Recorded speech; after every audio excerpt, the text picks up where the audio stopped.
mittelõhkuvatest uuringutest järgmine, mida peab mainima ja selle maani pole rakendatud ultravioletu uuring.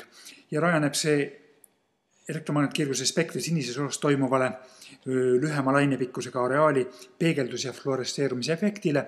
Näeme nendel salvestustel tumedaid plekke ehk kuidas neeldub ultraviolettkiirgus siis ülemaaningute toneeringute osas. Samuti värvilisena lakifluoressentsi nii ebaühtlase kui ka ühtlasena.